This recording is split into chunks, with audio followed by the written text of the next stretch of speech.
And we are live. You know what I'm saying? 111 show, episode 32. You know, shout out to them ducks, man. Shout out to them ducks. You see, these were the joints they had on last week. Scoutgate. They come correct. You know, good bounce back win versus Washington State. The boys handle business. They Yes, handle sir. business. Well, yeah, man, what's going on? We was at Well, the Michigan game. we could get into that in a second when Caleb gets in here, but you see what I'm repping, man. It's Big Luca. It's Dallas. It's Dallas hoops now. I mean, I'm not gonna be watching too much hoops while football's still going on. But that being said, another season is here. Luca MVP season loading. I'm excited about it, bro. NBA tip off. Is this the year? Is this the year he gets an MVP? It depends on if he come in shape. It should finally be the year though. I'm hearing he's starting off with a calf injury. Yeah, that's that fat boy shit. He still got it. That's a soft tissue injury. Yeah, that comes from laziness, man. But I still love him though. That's still my guy because he got the sickest game in the league right now today. Doncic, he got that old man game. Mm-hmm. That old man game with the new school touch to it though. Well, new school touch because he got range. You know. Yeah, I appreciate Luka game. But yeah, man, my Lakers playing right now.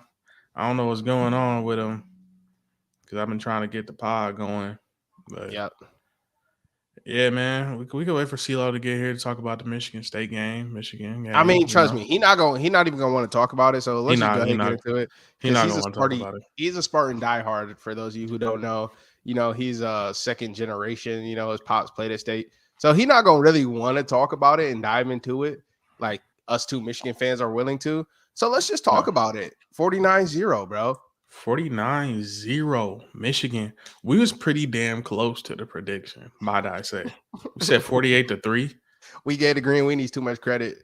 We gave them 3. We gave them easily 3. We gave them 3. But they had some opportunities to, get drives going. They just stalled out. And they had turnovers whenever they got a little bit of momentum.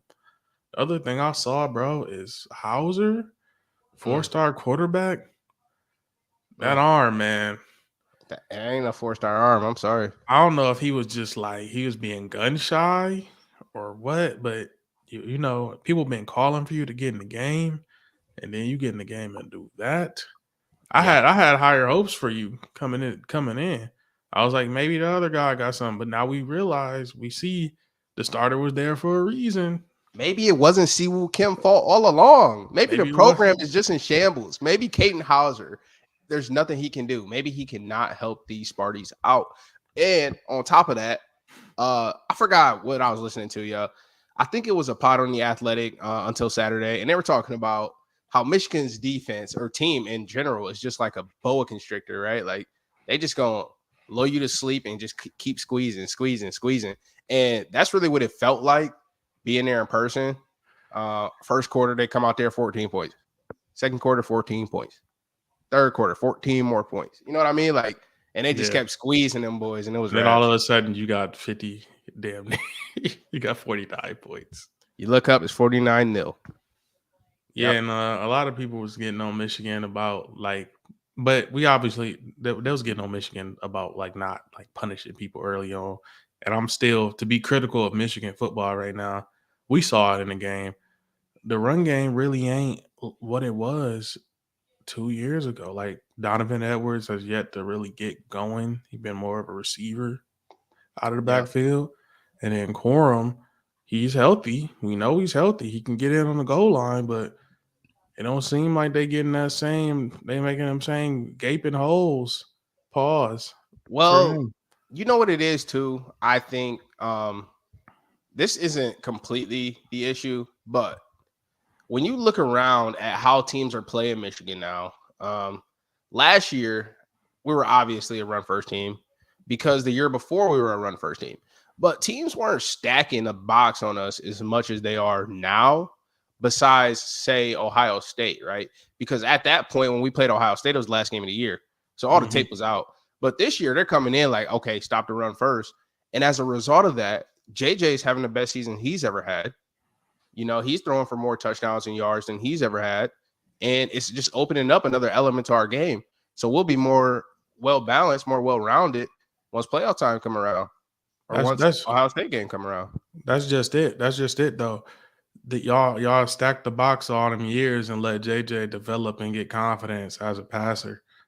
Now he looks very, very comfortable back there. He's getting to the check down. He's not just looking to take off and run like I seen out of him a couple years ago when I was super, super critical of his game. When I was like, all right, he like a one-trick pony, get in there and run the read option. Yeah.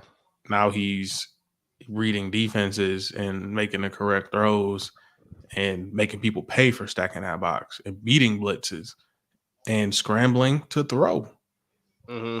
All things I've been seeing out of him this year. And they've won games because of JJ, not just because he's running the offense and relying on that run game so much, because it isn't as dominant. So I like that you brought up that point about JJ being a read option Q at first, right? Because initially he was like, we had a package for him where we'd pull it out sometimes when the offense was, needed a spark or we were in the red zone. And we seen JJ's development from being just that read option quarterback to being a now a complete quarterback, AP quarterbacking. And it's interesting because I'm watching another game this weekend and I happen to see a number 33 go in at quarterback by the name of Devin Brown, the backup at Ohio State. And he's getting the same treatment JJ was getting as a freshman, right? Mm-hmm. Like Ryan Day puts in a package for him. And the blueprint is laid out. Harbaugh already gave these young niggas the blue, right? You get him a package, you get his feet wet, you get him used to playing in these high leverage situations, big games, right? And you don't put too much on his plate. So when it's his time to take over for Kyle McCord, he'll be more comfortable just stepping in there. I just had to mention that because, the Buckeyes, they played the game this weekend too. Got to talk about it. They did too. We got to talk about that before we move on while we still on Michigan. My first helmet sticker goes to the Michigan tight end, Colston Loveland. Yes, sir. Colston Loveland, man. He done the last 3 games, he done had a touchdown. And last weekend, he had 2. Yes. To go along with wrong note again. Yeah, man. Colston Loveland went off. 79 yards, two TDs. Yep, both 22-yard TDs. Yep, I was right. 22 yards long. Both of them was 2. But I wanted to make sure I had the 79 yards right. So my helmet sticker goes to Colston Loveland for dominating the 6'5" boy, number 18. When you cut on Michigan, look for him. Nice. Well, I'll just throw mine out there right now too, because mine's JJ, obviously, right? Yeah. That one of them. I mean, everything I just said, and just to add on to it real quick, just another great performance where JJ has played so well early that he's yet to finish a game. My boy Alex Orchie's getting in the end zone. I'm forgetting our transfer from Indiana's name already. I don't know why it's slipping me right now, but he's played in every game. Why can't I think of kid's name? But anyway, JJ hasn't played a whole game yet this year. And I mean, our strength of schedule isn't the greatest, right? I'm not saying that we're blowing out, contenders, but you play who's in front of you. And he's gotten the job done week after week. So shout out JJ. Another great performance. Let's go ahead and roll into the Big Ten East. Deeper into the East. Yeah, man. Whoo. We got some games. Didn't we? We're gonna go into Ohio State. I know you already mentioned them. So I mean, might as well was this a surprise? You had Penn State, to my knowledge, to my remembrance. I said no. I said no. I think Ohio State still beats these boys because they got the best player on the field in Marvin Harrison, and he carried that Ohio State team. Carried them whenever they needed them. The only thing I didn't like about Ohio State's game plan and execution is when they got to the red zone, for some reason, Marvin Harrison Jr. disappeared. When they could have put Penn State out of their misery drives ago. If they just kept force feeding him the ball. Any way you can, get 18 the ball. Yep. Because right now, it's looking like some of these QBs have had like some lackluster performances, and Marvin Harrison Jr. can make a legitimate case for the Heisman at receiver for Ohio State. I mean, I know he doesn't have the touchdowns, but just pure dominance. He's shown that he's the best receiver on the field week in and week out, and he's the number one weapon on the offense. I hate Ohio State, but like you can't deny his game. Game is game. Game is game for sure. I mean, to add to that, yeah, I did call Penn State, but one thing I also said before that game is I said I believe Ohio State has the better defense in this match. Against popular opinion, I believe Ohio State's defense is better, and it showed it was. And I also thought that Penn State would be a more balanced team, which they were not, because you put Drew Aller into that situation down there in his shoe. He wasn't ready, bro. No. You cannot go 0 for 14 and go 58 minutes in a game on third down. If you're going to be a 5-star quarterback and you're going to have the keys to the kingdom, the keys to the Rari, Melly, 0 for 14 on third down, you can't convert one. Now, it's not all on Drew Aller. It's on the OC too. It's and not. The playmakers as well. But, bro, come on, bro. It's not, but I can see the fear in his eyes through that eye black. It wasn't enough. He got up off the ground. Swear. Like, if you listening, but his eyes was about buck. Man, what? He was seeing red every time.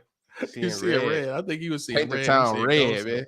Man, I'm like, bro, he don't look composed at all. He wasn't ready for this.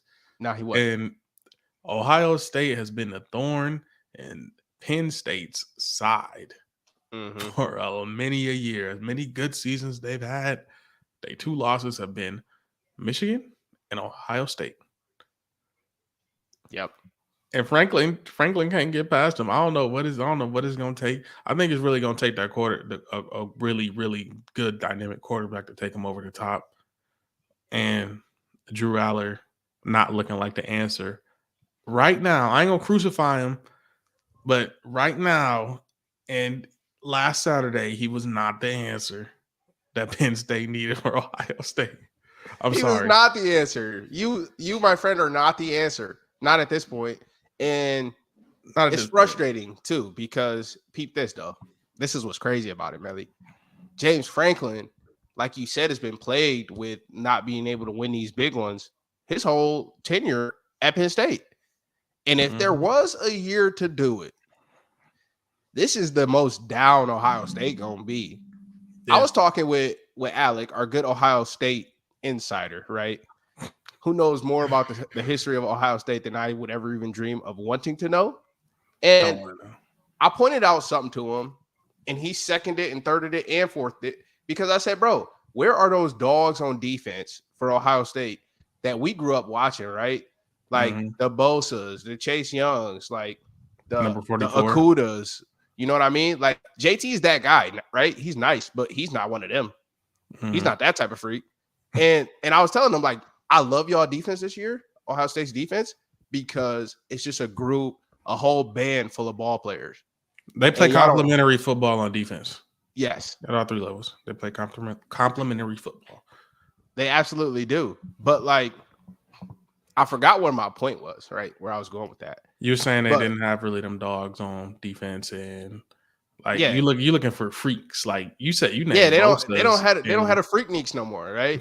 But it don't matter. Bosa and Chase. I remember my point. I'm getting back to it. All right. So if there was a year to beat Ohio State, it was this year, man.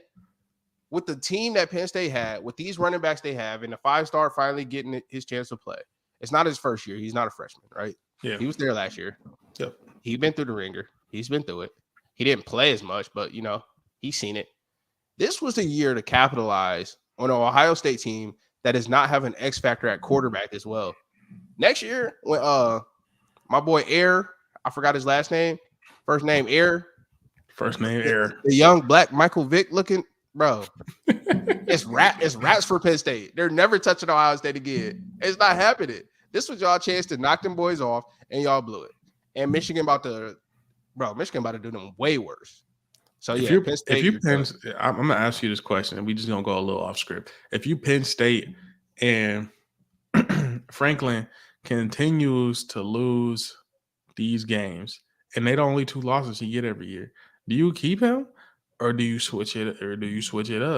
Do you let Well, him go because of this? there's beauty in this question, Melly, because the goalpost is shifting. After year, you're having these 2 losses, and it's virtually eliminating you from the playoffs, right? Yeah. But next year, in a 12 team, a 2-loss Penn State team to a one that has what, both their losses to an undefeated Michigan and a 1-loss Ohio State. You know what I mean? That's still a Yeah. number 12, 11, 10, 9 team in the country, and they'll be in the playoff, and then they'll have another chance to compete for a chip. And once that goalpost shifts, it'll be like he's accomplishing more, even though he's doing the same exact thing. But he'll have something more to show, to bring to the boosters. Like, hey, we're in the playoffs. You're still the same team. You're still the same Penn State, but he'll be making the playoffs. So, I mean, I don't know if they'll fire him, bro. That's a great point. But let's move on, man. Let's move on. Another big. We stand in the big, or we gonna move? We gonna move this thing along. Hey, I go where you lead. Talk to me. I want to talk about this. This is a big headline. Utah, USC. Utah, USC, bro. Man, oh man. They can't get I don't know what it is. Utah's looked vulnerable at points of this year. They always gonna play good defense. They always gonna be able to run the ball. They thin at running back. Like you said, if any year is the year for USC to get Utah, it's this year. No Cam Rising. Yeah. They're thin at running back. Yeah. They put in number 28. I don't know why I can't think of his name. I got a helmet sticker for him, so don't worry. I'll get you right. I don't know why Just I can't keep think making your of his name. point. Sione Number Vaki. 20. Sione Vaki. Yeah.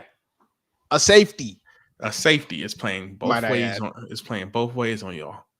And this is why I always say Utah play like a Big Ten team. Yeah, they built. And they can't. And USC playing like a Big 12 team. Facts. They do not care about nothing that USC got going on. They could give a damn who Caleb Williams is. It's Cam Rising on the sideline telling bro, be a Trojan killer. And he go out there on third down after the personal foul, he gets smacked in the head. Yeah.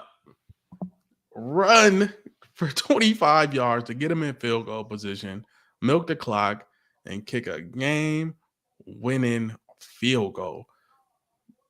Bro. Hey. Sucks to suck, man. And finishes USC. This is USC's own fault again. USC and Colorado got the same disease. And I had the feeling when Zachariah Branch took that punt and almost ran it all the way back, right? And left, a little bit under 2 minutes left on the clock. I'm like, y'all leaving them way too much time. They about to dice y'all defense up. It's wraps. It's kind of out of their control, but it's like, if they leave Utah 30 seconds, USC wins that game. But the fact that they left them a minute and 40, like, there's no chance your defense is stopping them. No chance. They're too tough. They're tougher than y'all. Chance. They always have been. They always will be. And Bryson Barnes, that was the name of the quarterback. Bryson Barnes, yeah. Bryson Barnes. Down under third string Q, right? Yep. And this is why Sione Vaki is my other helmet sticker player of the week, right? Like, they just moved bro to running back last week. Last week, he had like 160 rushing. This game, he had like 150 in the air off 5 catches. Also added 60-something on the ground. Like, he's tossing them boys. And he's a sophomore playing safety. He was leading the league, leading the team in tackles 2 weeks ago. Now he leading them in yards per game. Come on, bro. This is a culture thing that I love about Utah. They just got ball players all around. And Kyle be having them boys ready to play, bro. It don't matter what, especially against USC. It's like, it's almost like they have some type of disdain for USC that makes them turn up. I feel like Kyle Whittington took a real disliking to what's the USC coach? I don't know why I can't remember my name. Lincoln Riley comes over from Oklahoma.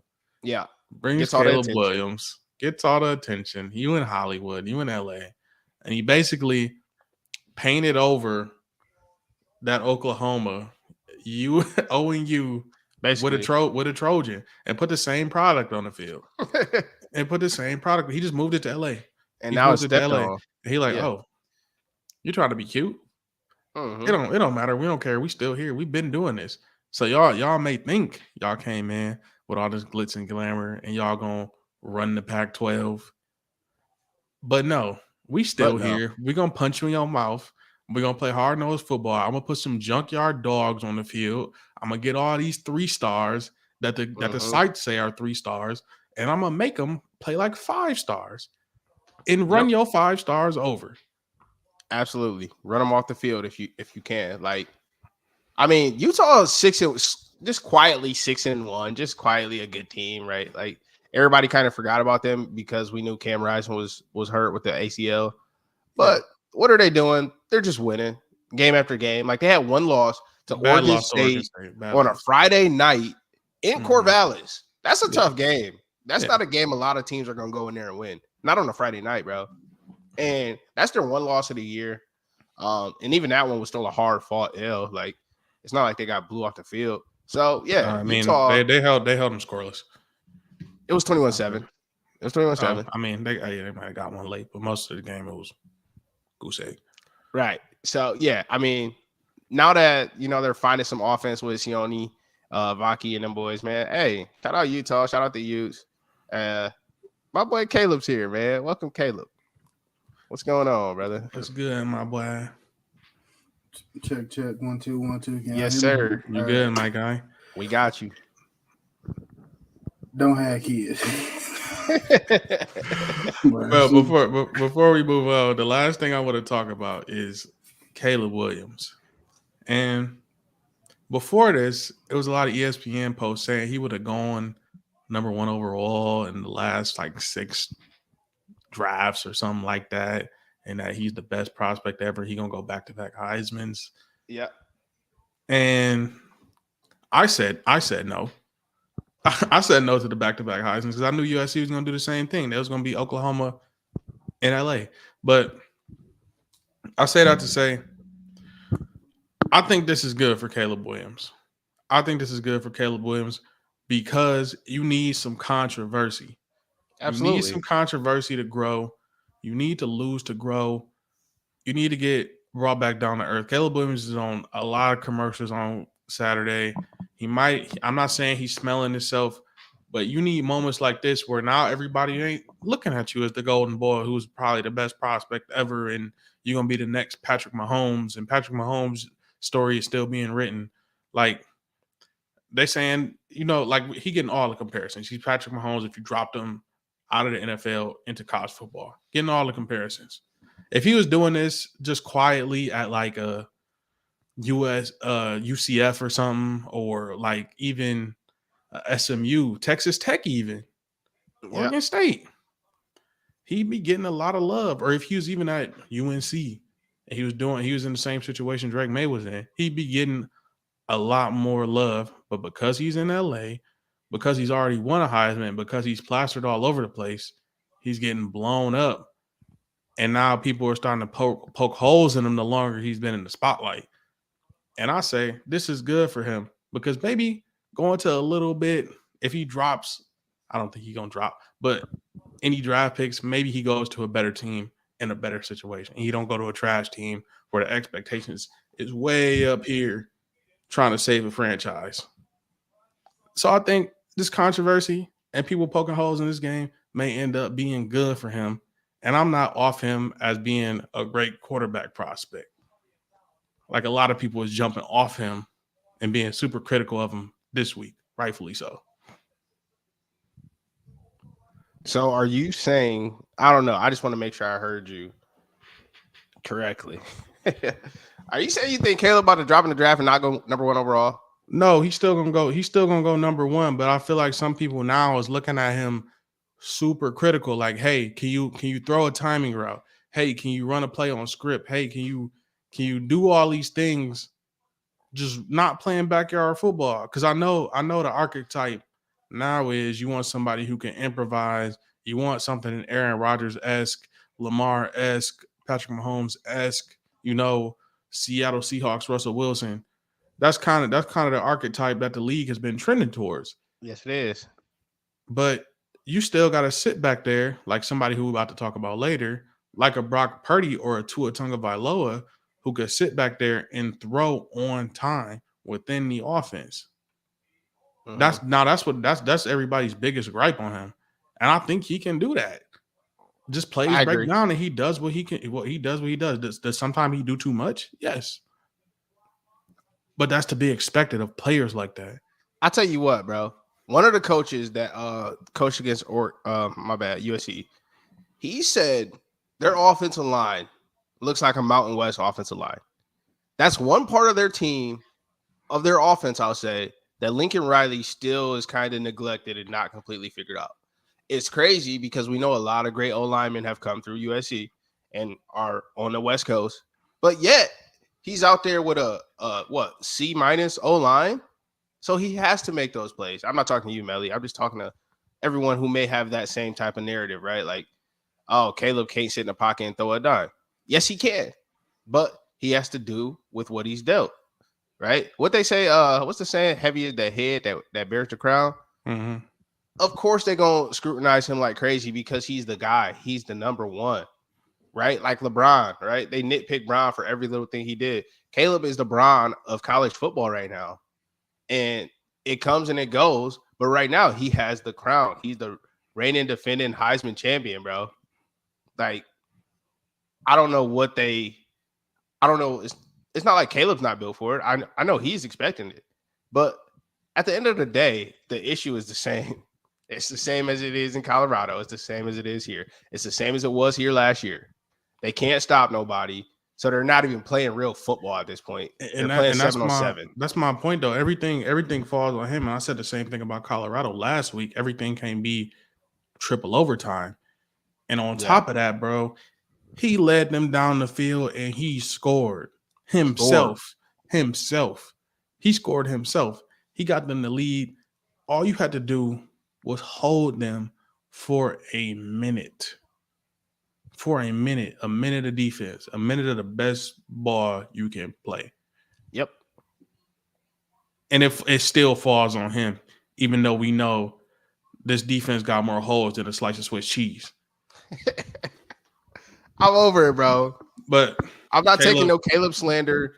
If you really want to slander Caleb, slide in the comments, get at me. I'm here. I'm checking them every day, waiting for somebody to slander Caleb. Go ahead, Caleb. Yeah. Talk to me. I haven't seen nothing bad about bro. Look, y'all know that was my early Heisman pick. I got him going back-to-back Heisman. He still got some games to compete. Show that that guy. Yes, he do. Yes, he do, bro. Yes, he do. Shit, good. Tell him it's over. Look. Yeah, he's still going number one, but that Heisman over. He's going number one. Gotta bang out. But look, man, I think he got a little bit left in the tank. But you are right, bro. Like when you watch the game and you look at the offensive line is absolutely horrible. It's bad, bro. There's like 6'7" and 6'8" dudes. They're just thin as paper. They get blew off the line. It's actually pretty sad. Yeah, bro. And you can't teach that, bro. I'm kind of. Yeah, it's disappointing. You know, he still get the blame as quarterbacks do. But who's your top Heisman pick then? My Heisman pick, I said Marvin Harrison could probably slide in there and get it, but Michael Penix still got a good chance. Bo Nix still in the mix. Drake May still in the mix, I believe. I think that Virginia lost. I don't know. It's basically Michael Penix is to lose. But if Drake May goes to the ACC chip and like goes crazy or whatever, you know, and they win the ACC, he still has a chance. But I think it's Michael Penix is to lose at this point. He kind of had like a dud. I know he beat Oregon, but like if he would have lost that game, people would have counted that as a dud. Interception, and then like you kind of get to the goal line and don't get it. Like, but it's the Heisman. It's about your highs, not your lows, right? That's all they remember. Yeah, as long as you come with the next week. Next week you go to Arizona and damn near, not Arizona. It was no, they almost. It was Arizona. It was Arizona State. It was Arizona State. Who you talking about? Arizona State, Washington. No, it was Arizona. Win. Arizona State too. He threw a couple picks and fumbled. But I don't know why people not talking about Jordan Travis no more, but Florida State is undefeated. Yeah. Like, and it's kind of like going under the radar, I want to say, because Clemson's so ass. Like, everybody keep talking about how Clemson is so bad, but Florida State is undefeated with 6'5", 6'4" receivers out there and 2 dog running backs and a good, very, very good defense. Yeah, that's a good point, bro. That's a great point. Jordan is obviously still up there. I say Jordan's still up there, but helmet stickers. I gave mine JJ and Sione Vaki. Caleb. Mine will close now. But Colson Lovely. Shall we close it out when college football with Scoutgate? We ain't touched it. Let's do it. We ain't touched it. Michigan. The NCAA hate Michigan this year, bro. They suspend dog for a hamburger. Mm-hmm. Now they looking into scouting. And I don't know if y'all know this, but if you go into the game, and I don't know if y'all know this, for non-football people who ain't like played like up to high school or something, you just been watching, you share the film with the other team. Yep. So they see everything you run anyway. You have to send it. Yep. Now, when it comes to signs, you could turn on the DVR and look at them signs, or you could have somebody watch them.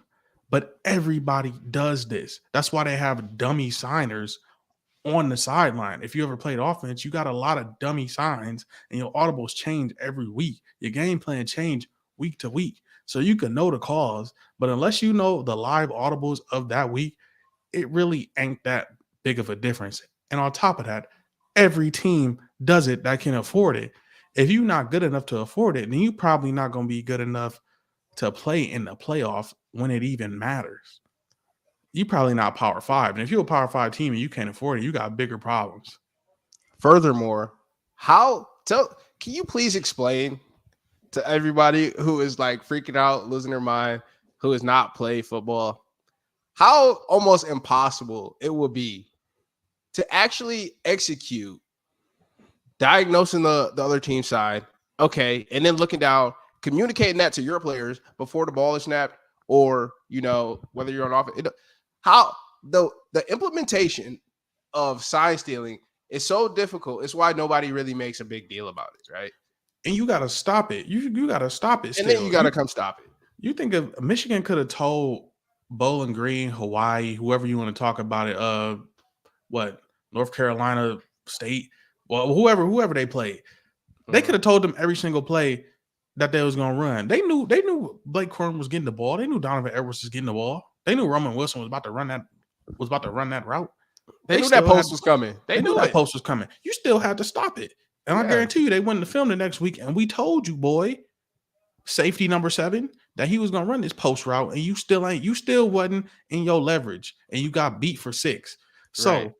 Let me tell you something. 6'5", 300 pounds, 300-pound tackle against your 2-star defensive end, knowing to play, it ain't gonna matter. It's just like last year when they tried to say Trent Williams got tails. Trent Williams is all world. Yeah, he could tell you he about to come seal you off, and you still gotta stop it. You still getting sealed off, and you still getting hemmed up. It. So stop it with this. Stop it. It ain't gonna matter. It ain't gonna matter. If your team that good, you gotta stop it, bro. It ain't baseball where you know the pitch, and if the pitch come in and it's a curveball, you could swing a certain type of way. No, that ain't how it work. I could tell you I'm running 32 trap, and if I'm better than you, I'm gonna beat you. Yeah, recruiting is the great equalizer in college sports.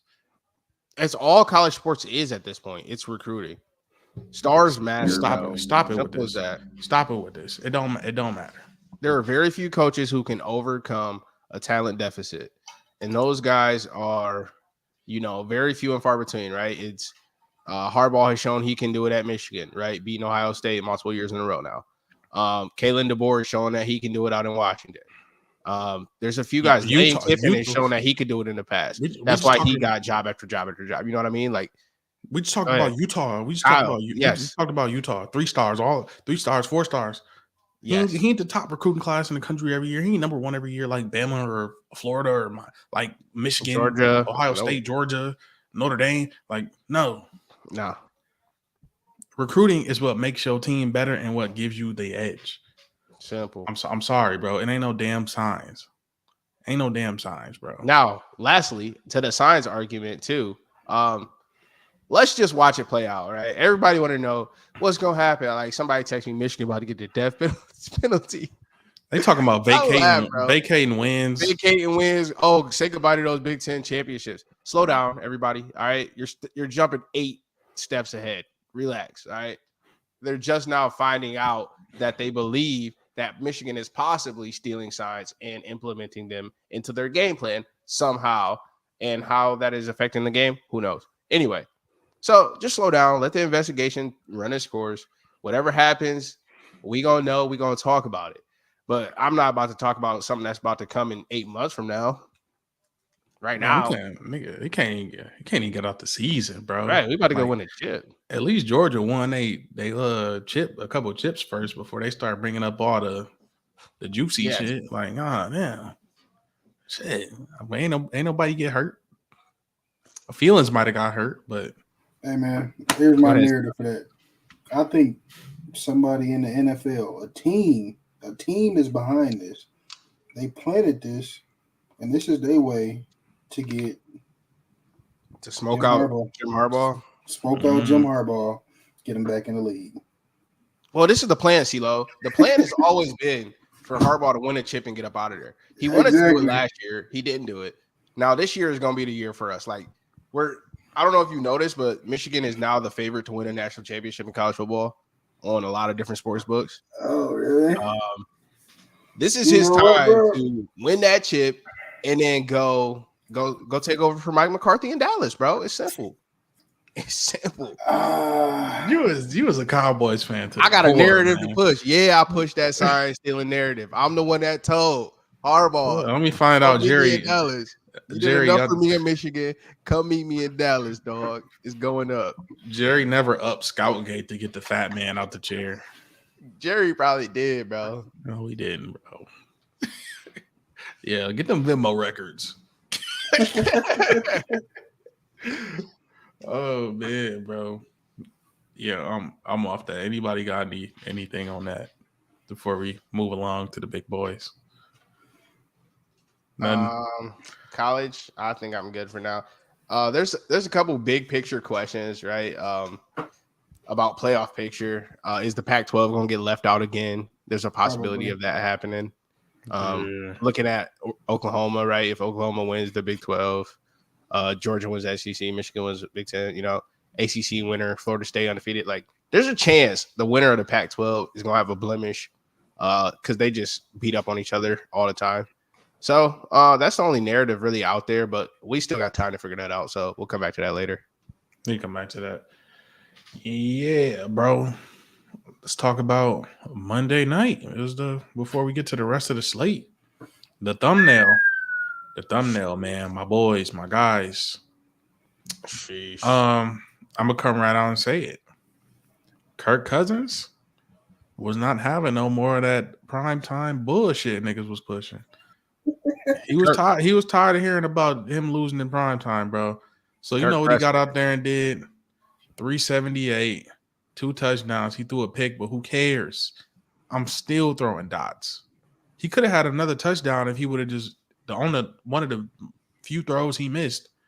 A third touchdown to Jordan Addison. Yeah, that's what in the end zone. That much. Crazy, bro. Crazy. Kirk pressed the best defense in the league for 400 yards on primetime. Yeah, in primetime on Monday night in front of the hoes. That's wild. Kirk buzzing.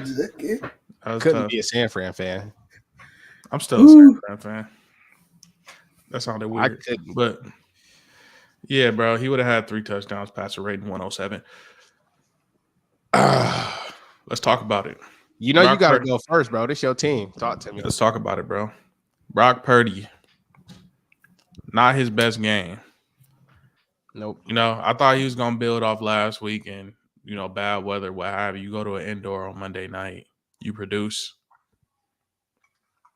But it's his fault, bro. It's his fault they lost. In a moment like that, 5 minutes left, you cannot make that throw in the middle of the field to Jennings, bro. I'm sorry. If that ain't going to Kittle, Ayuk, Debo, if you had him, you check that thing down to Christian or throw that bitch out of bounds. I'm sorry. Are you talking about the final possession that they had? The last pick. That's what I'm talking about. That was to Ray, wasn't it? No, that was to Jennings. That was to Jennings. 15. He ran it. Yep. It was He ran it in. He ran it in. He ran it in. I swear I thought it. Okay. All right. Interception. Crucial, bro, because he usually play mistake-free football, and I felt like he got outside his frame with that throw. It looked like Juwan Jennings might have got caught up a little bit before making that cut, and the timing was off a little bit, but the throw was still off. And he's had quite a few off throws. Brock Purdy has. Now you can blame it on the weather last week, but coming in this week, no. And that defense, third down, the money down. If you play defense, third down is the money down. Terrible, atrocious. It became to a point where it was almost shocking that they got to stop on third down because I'm like, oh, here we go again. We can't get no pressure. Joey Bosa can't get off a block. I need to see a move, my guy. We paid you a king's ransom to get. We paid you a king's ransom to do nothing. Yeah. To do nothing, bro. You getting hammed up. This is one of the worst O-lines in football. Didn't see a sag. We ain't rattled Kirk Cousins. He looked very comfortable back there. They creasing him up. They creased him up the first drive. Pressures. My bad. Brandy Gregory. He was getting the most pressures though. Like he just got on the team last week. Just got on the team last week. And I'm like, bro, what's going on? We paid you all this bread. You supposed to keep up this decoy thing. You out there collecting a check right now. And they get out that zone. He's slicing up the zone. When we gonna get out the damn zone? Look, bro. 10 yards off. Look, bro. Let me spare you. Let me spare you because as we go through the stats and you talk about how Kirk almost had 400, it's easy to think offense. But the story of this game was defense. It was defense the whole time. And that's why my helmet sticker for the first time all year is going to a coach. And that's going to be Brian Flores. Now, before I talk about Brian Flores' defense, let's talk about San Fran's defense. Because every single time Minnesota got to the red zone and even got to the goal line, that defense stood up, bro. That San Fran defense stood up and held them out the end zone more times than not. They couldn't they couldn't play zone no more. Minnesota scores on a very fluke play right before halftime to Addison, right? Mm-hmm. How often is that going to happen? But besides that, the San Fran defense played. What was fluke about it? He just took the ball from him. I mean, it just don't happen. Like, it just don't happen often. You know what I mean? You seen the DB snatch the pick out his hands. That's how often do you see that? on a slant route, though. But how often do you see it, though? So on a skinny post? Okay. Now you're calling the pick fluke. If you're calling that catch fluke. No, we see slant and in-breaking routes get jumped a lot. Not snatched out of a receiver's hands. That was also not a very common play. I sent to the snatchies, bro. You're right. That was also very. But how often do you have one-on-one coverage right before halftime? You know, like a lot. They have to score, and they're 60 yards away from the end zone, and it's one-on-one on the outside, and you just got Jordan Addison one-on-one, no safety help over the top. You do not see that in the league, bro. This league is built off prevent. It's the reason why half these quarterbacks are still in the league because teams play prevent defense, and they have a whole bunch of checkdowns. And they just cover the top, right? And all these quarterbacks boost their stats. Not San Fran. Nope. They one-on-one and they get a fluke touchdown before half. So let me get to my point because Caleb, Jordan Addison made a hell of a play. He did. Cool. But, that's not supposed to happen, bro. I'm sorry. Brian Flores, bro. We seen what he did in Miami, and we talked about him before the year started. Like, this dude is a franchise changer, but we were yet to see it. All season, And I told you, what did I tell you last week, Melly? My two biggest surprises in the league are what? One, Detroit's defense is elite. And two, do you remember what number 2 was? Why does Minnesota suck? Minnesota's not supposed to suck. And things are starting to even themselves out, right? Detroit defense got humbled, and Minnesota just beat San Francisco. And it's because of Brian Flores. What he did was he took – how's the best way I can say this? Kyle, let me just keep venting for a second. Kyle Shanahan is almost like – I want to say like an accountant, right? Everything has to add up and make sense for Kyle, right? We got credits and debits. It all got to add up on the balance sheet, and it got to equal up at the end. But a guy like Brian Flores is the type of dude who can go in there and knock that sheet off balance because he's going to blitz more than anybody in the league, way more, almost twice as much as anybody else in the league right now. And also, he's going to drop 8 more than anybody in the league, right? So he's on both sides of the spectrum. Either you seeing 7 guys in your face, 6 guys in your face, or you're seeing none and everybody's back in coverage. And it forced Brock Purdy to throw 2 picks. And he was able to knock Kyle off his rhythm, keep him out of, scoring territory. They scored 7 points in the first half. Every single time they had a turnover, it was in Minnesota territory. So they made clutch defensive stops. And like Brian Flores, bro, it's just he changed that game for them, bro. So yeah, he's getting my helmet sticker this week.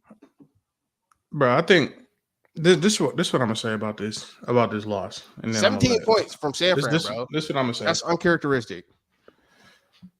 The Christian McCaffrey fumble can't happen.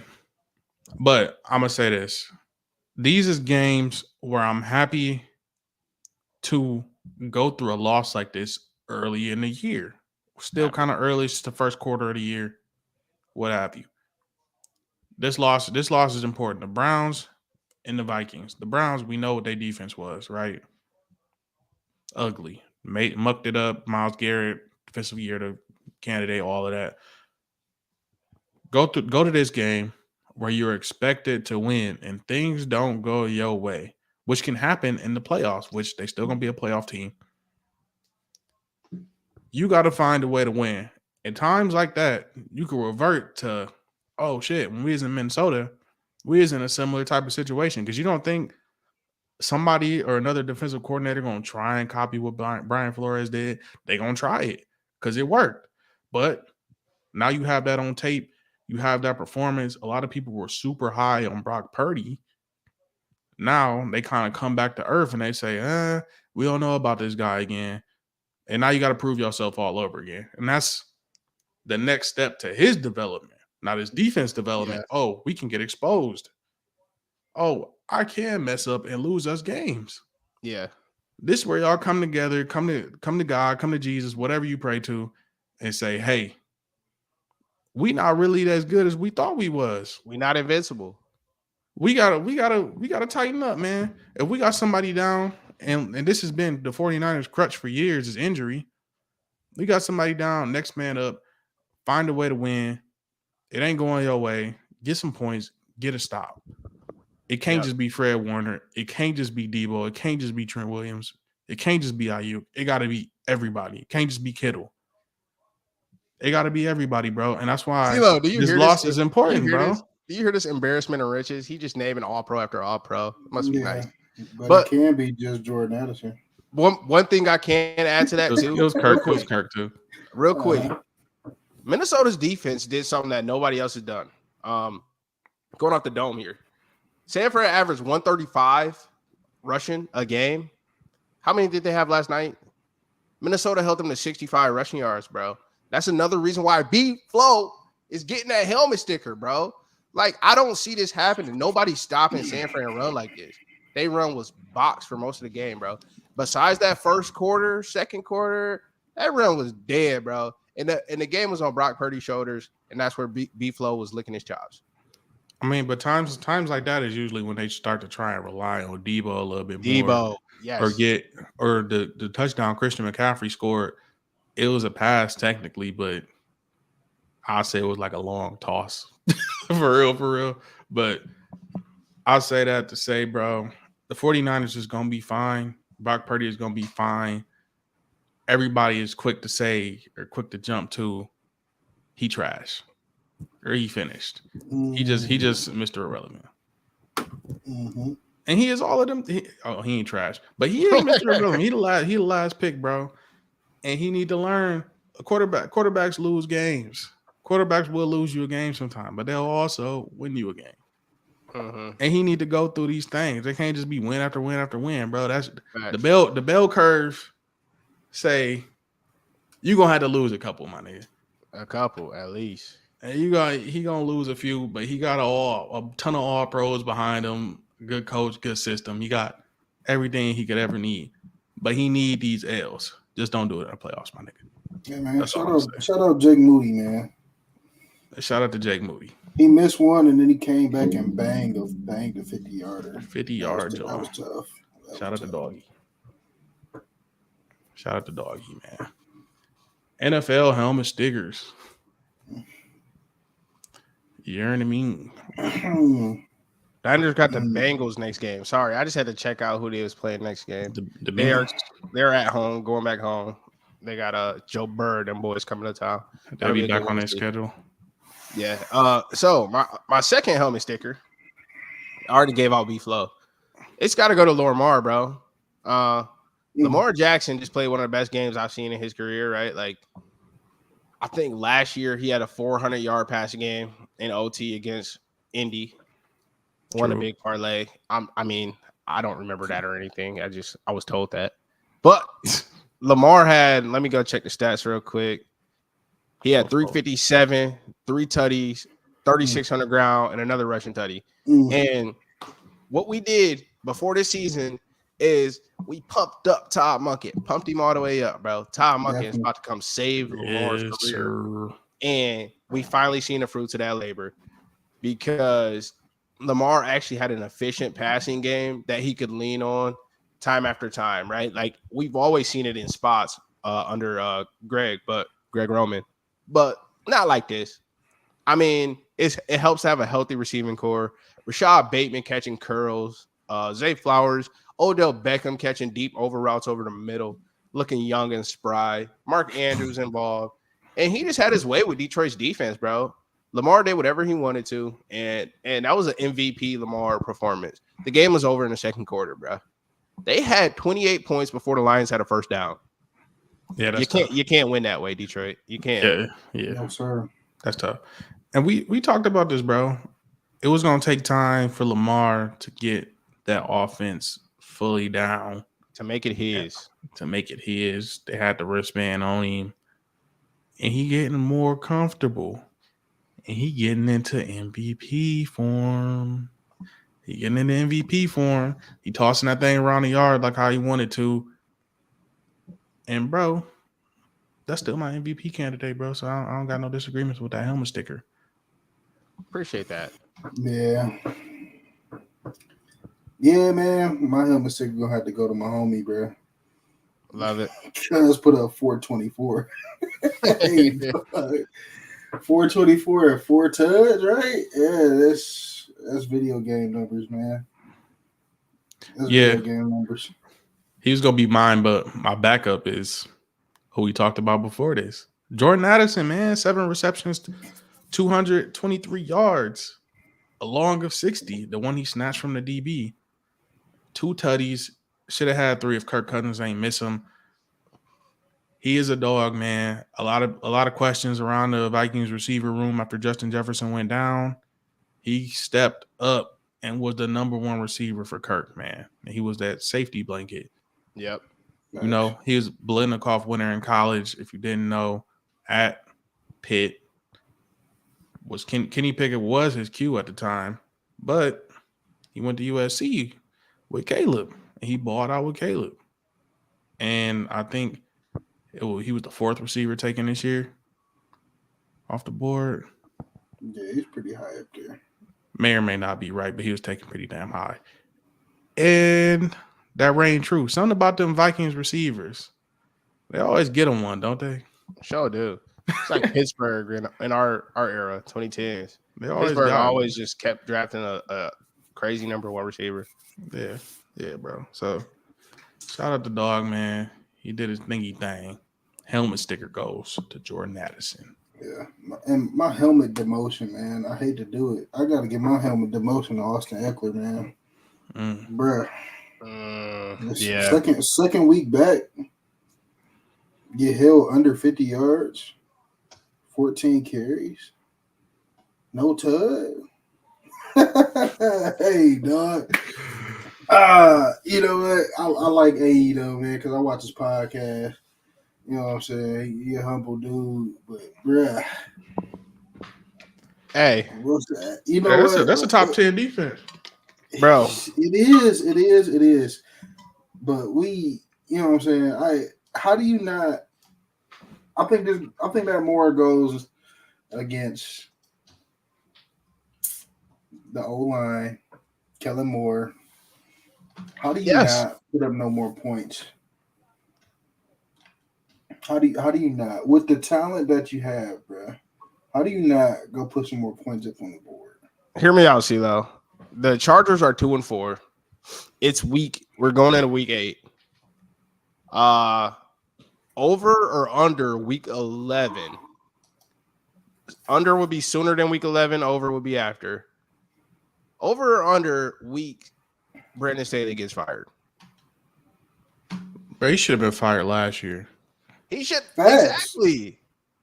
I'm sorry, bro. Is there a chance he makes it through the rest of the season? Are they going to blow another year? After that playoff game, they should have left him in Jacksonville. Left him stanking. Should have left him stanking. Right in Duval.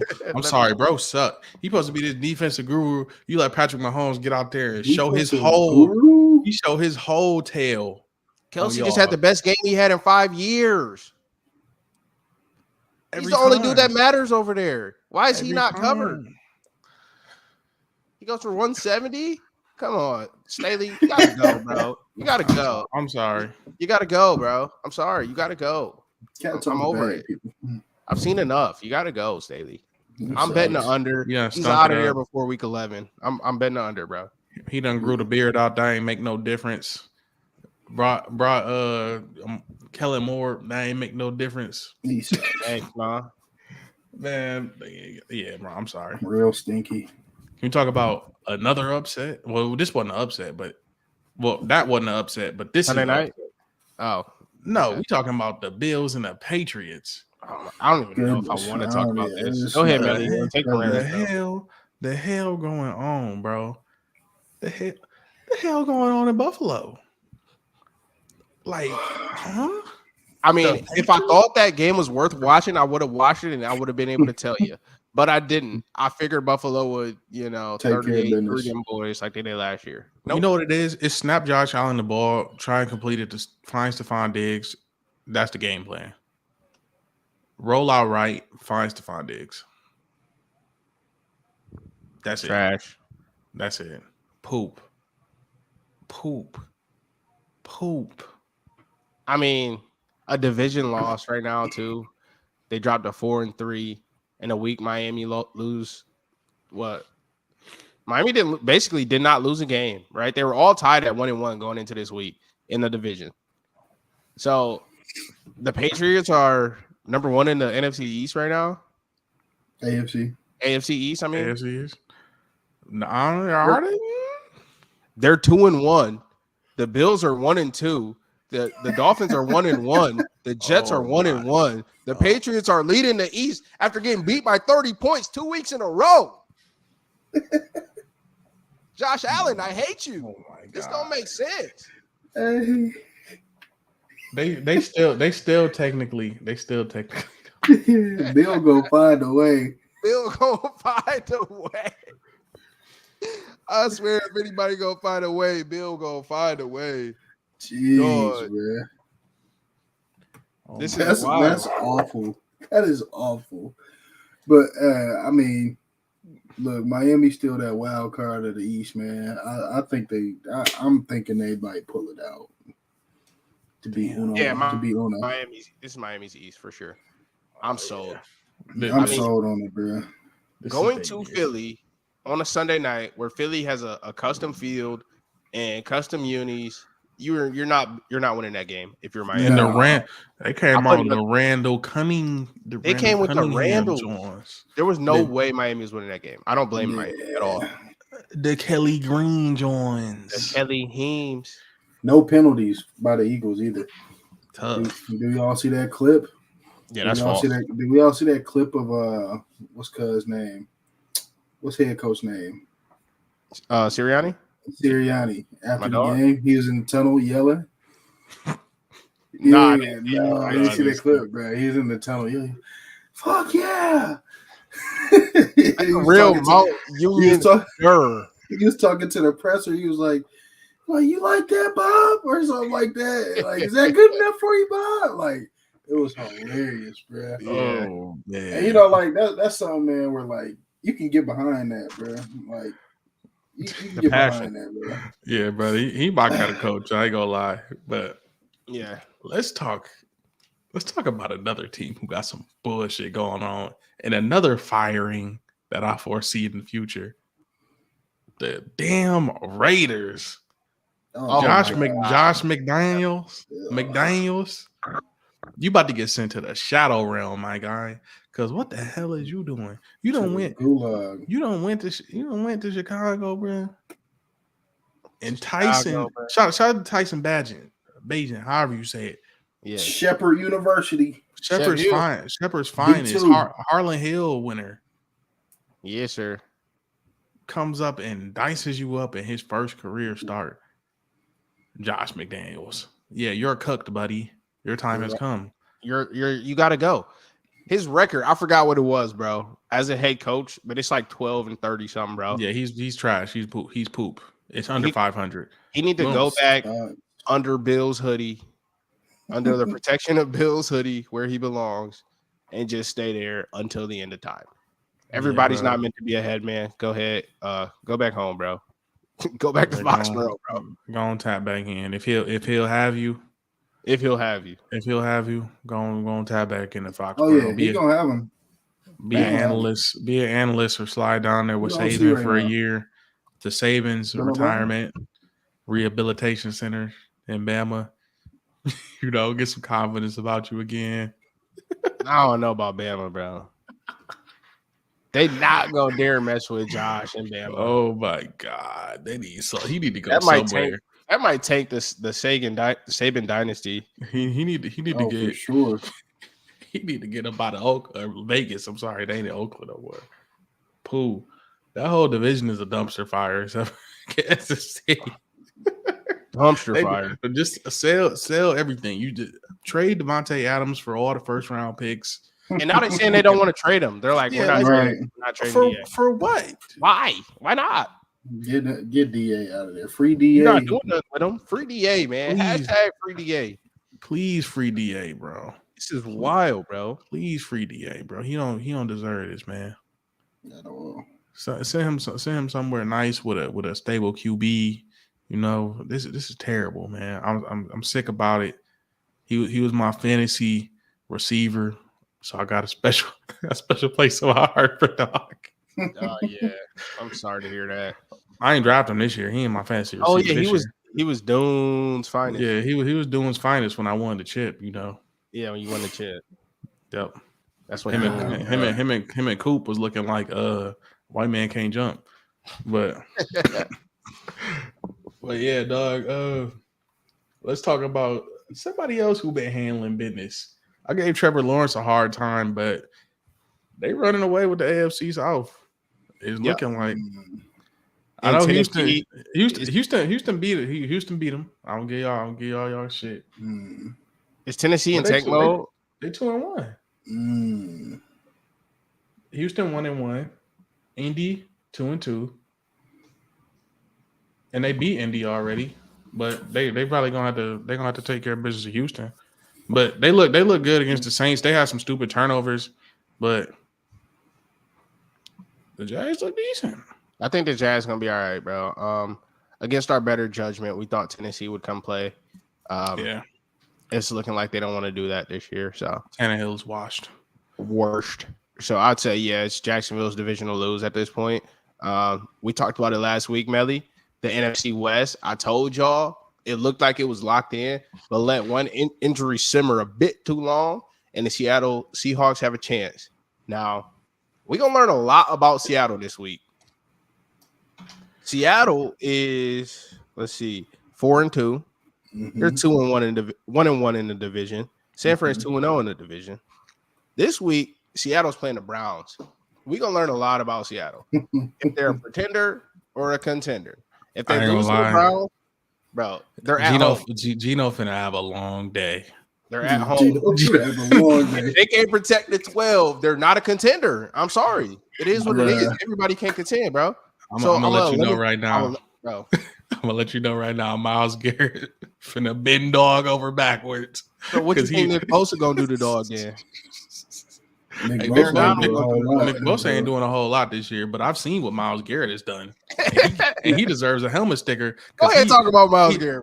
He damn near got the Browns a touchdown. He took 3 points. He took 3 points away from them. Like, let's not kid ourselves. This man is on a collision course to win a depoy, and he should be getting. It's not even a collision course. It's a runaway. And he should be getting, well, I'm saying a collision course because he's knocking these quarterbacks on the ass. No. But he should also be getting some MVP consideration because he winning them games because they got $230 million sitting on the sideline. Yeah. In concussion protocol. So he's just out there ruining. He's just out there ruining games. Yeah.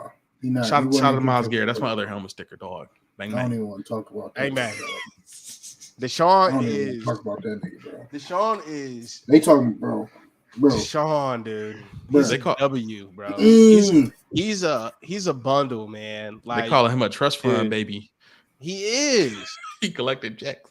He's a whole bundle, Baylor. Bro, what? He's not even concussed, but he don't want to go back in the game because he was playing bad. Doubtful. They said Kev was like, "Hey, bro, look, you don't got to go back in. But in case PJ go down, you gonna have to slide." He was like, "All right, cool." Threw the little coat on. It was chilling. Threw the coat and the headset on. Was out there calling plays. Just keep your shoulder pads on so they know that you act like you care. And PJ ball. Shout out PJ. PJ hooping, man. Because PJ threw some lines for me on that last drive where they went down and scored, bro. He dropped one in the bucket to Elijah Moore on the sideline, bro. And I'm like, in between two defenders, cover two, hold, meter, hold, shot. Oh my God, PJ. Have a day. PJ be here for it. PJ always here. I don't know how he do it, bro, because he been on so many offenses. Like, what did that script look like? He got to be smart as hell. You gotta adapt, man. Underdog, forever underdog. Because you be knowing, legend. I know y'all be hearing them plays, bro. Nigga be XYZ banana sniff, ZXY post trail, check with me, cloud burst, element OP, shift to double razor to hot. Yeah, it's nuts. Yeah, bro. So it's always two play calls. It's always two play calls. But shout out to PJ, man. But I'm looking at. So wait, y'all. So y'all not giving Seattle no chance to protect home turf and beat the Brownies this week? I'm not saying they can't do it, but Gino been suspect in the red zone with them picks. I know. That's why I'm saying we're gonna see what they made of. 4:00 in Seattle. Seattle don't lose 4:00 games at home, bro. They just don't. Going back to the Matt Hasselbeck era, they don't lose them games. Bro, just but the Browns is super opportunistic on defense, bro. So are the Hawks. All right. They're the same niggas, basically. They're the same niggas. Let Seattle make one trade, bro. Let them niggas trade for Brian Burns or something. It's rats for niggas, bro. I'm telling you. They're winning the West. Let them trade for who another. Let them scoop like Calais or something, bro. I mean, Atlanta's about to win the South, so that's not going to happen. But, let them get one more defensive real dog. It's raps. Because Seattle got the infrastructure. Bobby is reinvigorated. I don't know where he got his legs from, but he got new legs. He ain't had them legs in L.A. Them is not the same L.A. Rams Bobby legs, bro. He getting a needle. I ain't going to lie to you. He old as hell. I don't know why Doggy Bone calling me right now. Like, he not watching the pod. But he's commenting on stuff from like an hour ago. I'm in the comments, bro. What up, though? was good. You got me on? Yeah, you're on the pod, bro. Bet on tapped in, man. Look, because I had this a lot. Y'all hear him? Yeah. Can I hear me? Yeah, go ahead. Look, Kirk Cousins did what he had to do without his number one guy. T.J. Hawkinson was injured like hell, and Jordan Addison was injured as hell too. He had cramps, but he ain't that bad. Understand? Brock Purdy is a good quarterback, serviceable, decent quarterback. But at the end of the day, just like Chaz's point, Minnesota had a great defense. Ball. Now, let's really talk. Minnesota defense, you're giving them too much credit, though, because they're not all that good. They good last night against a good team, but they're not all that good. They're not that good. I just said they was good last night. You said what? They're not that good. They had a good scheme. I said they were good last night. They had a good scheme last night. Against Kyle. At the end of the day, they had a quality dub. And the reason I think they won is because Michigan State lost last week, and Kirk Cousins had to do what he had to do for us. Wow. No Brownies had to go Wow. and play Seattle. They about to go play Seattle and get touched on. Because K9 about to go for 150? He going for 200. 200, yeah. All right. The real Spartan dogs got to step up and defend. I don't see PJ Walker doing it again. He done snuck 2 dubs in a row. Literally snuck 2 dubs in a row. And in this league, you can't do that again 3 times in a row. I don't care what kind of team you got around you. That's facts. Defense won them that game. And one thing we do know is Gino love to be doubted. So he love to be doubted, bro. Gino ain't right back, man. Ever since he got fired on, he love to be doubted. So at the end of the day, bro, we all good. So I'm going to let y'all get back to it. Yes, sir. Free Dwight Howard. All right, that was the great Mike catching y'all just heard there with a call in. Yeah, for the with the hot takes. And I'm glad he agreed with me because he just furthered my points, bro. Like Gino, he was written off and he ain't right back, bro. And so you a saying great time to put the country back on notice. Prime time, America's Game of the Week on Fox, 4:00 in Seattle. They're not losing that game, not a chance. Okay. And if they do, I'll just know that they're a pretender. They're not a contender, and I'll be cool with that. I won't bet them for the rest of the year. Cool. Yeah, this will probably be time the Browns come off that high. But I ain't counting them out as long as they got Myles Garrett. I ain't even worried about PJ. Yeah. But here we go. Let's check out some games. What look interesting on this sheet? We talk about next week's slate. Mm-hmm. The Vikings and the Packers. You know what's interesting? We'll talk about that. We talk about that. But I think don't KC play Denver? And they running it back already? They showed. Yeah, and the Eagles commies running it back. Running it back already. Couple rematches. Niggas just played. Like, we literally just watched that game. What was that, a Thursday night game? Yeah, week 6. Yeah.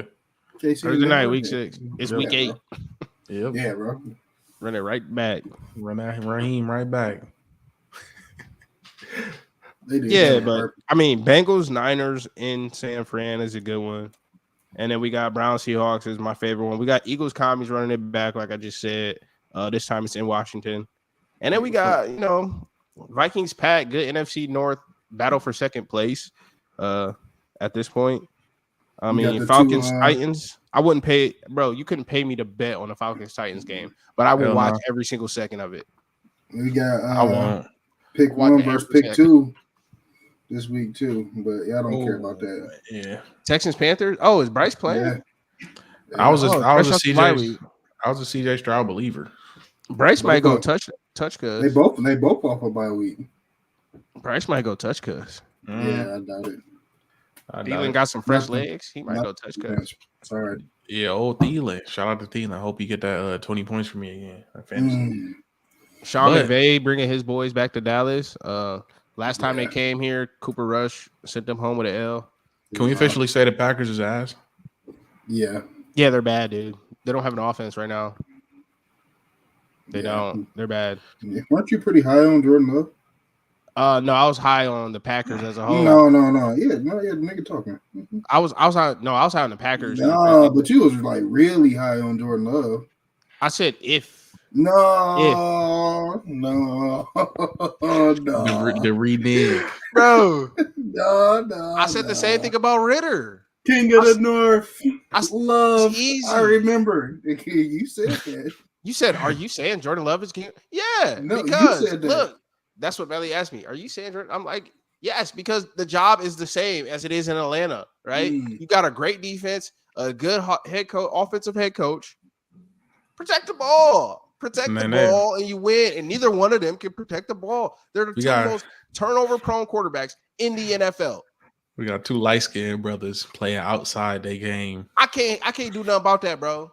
I can't predict turnovers, dude. I can't do it. I can't. I'm sorry. So, yeah, he's a disappointment. He's disappointing to me, and he's also disappointing to my future that I had on the Packers winning the North. They're not doing that. Sorry. Go ahead, Melly. With Chicago for the toilet bowl. Hey, I ain't really got nothing else to say about the Packers, man. I thought they would. I was Lions all the way, but the Lions got slapped on last week. But they did probably play the MVP, so I cut up some slack. I still think they're gonna win the division. Mm-hmm. Yeah, man. I ain't really got too much to say other than the Packers was ass. Like, we projected that L though. We both did. 12-5, man. 12-5 still on the table. I said 11-6. You did, yep, that's right. Because you said they're gonna lose to the Chargers. I think they'll beat the Chargers. That was the difference in our record prediction. I think AE go for 2 touchdowns. I agree. I agree. They're still gonna lose. They still gonna find a way to lose. No, because Brandon Staley gonna be fired. Kellen Moore gonna be the interim. he gonna die that thing up. But good point. Yeah. Hey man, any let me look at college football, because other than that, you talk about looking forward. I'm looking forward. I don't know. I feel like this might be another one of them slow weeks. We got what? Go ahead, CeeLo. Y'all touched on that punt return that got called back from Iowa. Iowa, poor Iowa. Go ahead, CeeLo. Talk about it. You go back and watch, like, nothing there shows that he called a fair catch. He's like waving his arms to his gunners, he's like pointing. Fire, get away. Clearly, never did this. Never once went above his head. Not once. He didn't even have to do that. Nobody goes like that to go ground. And they're saying that it was one ref out of the whole crew was like, oh yeah, he called a fair catch. So how does that one ref? Was it the white hat? I don't know. Now, what's the issue with it is they still played through the whistle though. Yeah, exactly. It's not like everybody stopped. If everybody stopped, okay, understandable. But nobody stopped. They all played. Nobody stopped. Like, yeah, nobody else. Dudes rolling on the ground and shit. Like, come on, bro. You mean to tell me out of like the thousands and thousands plus the 22 that was on the field, everybody kept playing and cheering, and nobody thought that was a fair catch, but you thought it was a fair catch? No flag on the ground. And no flag on the ground, no nothing. Didn't blow it dead. Had plenty of time to blow it dead. You know how refs get with the whistle. Oh yeah. And all the way to the end zone. And you could have just said when y'all huddled up, touchdown. They could have said, hey, fair catch. No. Yeah. Put 2 hands up, call it a touchdown. That's all there is to it. Yep.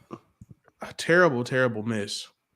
Terrible miss. Yeah, that ref needs to go under investigation immediately. Yeah, definitely got to investigate, bro. Go check his sportsbook apps, VPNs, get his IP. Because they get busy at Iowa. Yeah, they be busy. You want to hear what's crazy though? They had Northwestern dub, Rutgers dub, Illinois probably a dub in Nebraska at the end of the year. Illinois was about to go. What's that? 11-1. They was about to go back to the Big Ten chip. Now they still could go 10-2 and get back in the Big Ten chip coming out the West. But they was about to go 11-1 and be right back in the Big Ten chip with no offense. Yeah, with no offense, 0 offense, and would have lost 60. I still think they got a chance to come out the West into the Big Ten. Yeah, they should. But I mean, who are they gonna play? Michigan? Yeah, bro. They're not doing anything with that. Sorry. I mean, Rutgers, Iowa in 2 weeks is basically the battle for the West because they're both 6-2 right now. Everybody else got at least 4 slugs. Nebraska has 3. Yeah, the West, man. Wisconsin has 2 L's. Okay, so maybe Wisconsin comes out the West now instead of Iowa. Sick. Possibly. Iowa already beat them niggas too. That's what's crazy. Yeah. Out of these games, a game to watch probably be Oklahoma, Kansas, and then Oregon, Utah. Oregon, Utah is the one. It's a 3:30 game. I will be tapped in. So 6 o'clock for us. No. Oh, 3. Okay. Eastern 3:30. time. Oh, time. Gotcha. But yeah, bro, I'm tapped into that. Who y'all got? It's at Utah, right? It is at Utah. At Utah. I'm looking at the schedule behind me and shit. Hey, Tennessee, Kentucky gonna be fun. But okay. I'm gonna say Oregon, Utah.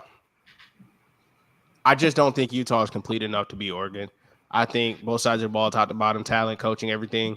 I think Oregon's program is in a better place right now. I know Utah is going to be having a lot of momentum coming off that big win against USC, but USC is not the same as Oregon. Oregon's not going to beat themselves. So yeah, I mean, give me Oregon minus what, 2.5? Oregon minus 3. It'll be a close one, but Oregon will pull it out. Maybe 6. Shit. I think Utah covers and take the under. Utah covers, take the under. Let me see. I don't think Bryson Barnes got enough juice. Spread is Oregon 6.5. I would not bet that on Oregon side. I would not. No, I'll probably boost it. Buy a couple points. Yeah, I would have to buy a couple points for sure. Buy a couple points. Because, Utah can get some turnovers. They can cause some turnovers. They get a good return here or there. Get something in their favor.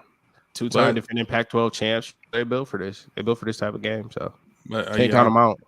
They're going to probably still be having to go back to the 2-quarterback system to get some juice going on offense. And then I don't know if they might tire bro out. I keep forgetting his name. I'm going to remember it by then. Sione Taki? Yeah, Sione. Yes. Yeah, if he playing like that, bro, against a team like that, a defense like that, it's a totally different game. Sione might come out playing quarterback against y'all, low key. Wildcat action? I would not be surprised if he had a Wildcat package this week. Yeah, bro, they're going to pull something out. You're going to expect trick plays, expect their best shot, try and stay in it early, throw some slugs. But I'm going to be tapped into that game, bro. And we shall see. But I don't really see no big, crazy games. You said Tennessee, Kentucky. Tennessee, Kentucky is always a fun one. Florida, Georgia is always a fun one. Tennessee, Georgia is a little bit more fun this year because they're both 5-2. They're both similarly, in the same tier of team in the SEC right now. I would say it's at Kentucky. They got Tennessee favored by 3.5. Give me Kentucky plus 3.5. No doubt about that. There's no way Tennessee's covering that. Night game at Kentucky. Give me Kentucky plus 3.5. Okay. Yes, sir. CeeLo, you got anything before I shoot us up out of here? Ooh. Hey, hold on. We missed one, bro. Luke Fickell revenge game. Ohio State is going to Wisconsin this week. 7:30 at night. OSU is 14.5-point favorites. Luke Fickell revenge game. Nah. I got Ohio State. I got Ohio State too.